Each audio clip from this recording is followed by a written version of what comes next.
হলো স্যার, এই হাতে ওই হাতে করো তারটা হলো রাতে খেয়া,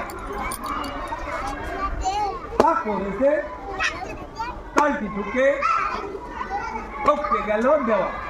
এই রাজা মরে, ঠকঠকিয়ে কাঁপতে থাকে এবং পাক্তপোষের পরে শিয়াল বলে, রাজা আমি মাংস খাবো, তাজা মাংস খাবো, আমার ভেঙে পোলাও খাবো, খাবো পাঁপড় ভাজা। মারলো আবার চড় রাজার গালের পর, খবর পেয়ে দৌড়ে এলো, দৌড়াও দৌড়ে এলো, ওই জায়গাতেই থাকতে হবে, দাঁড়িয়ে থাক। থাকতো রাজার জ্বর। শিয়াল ভেবে মরে।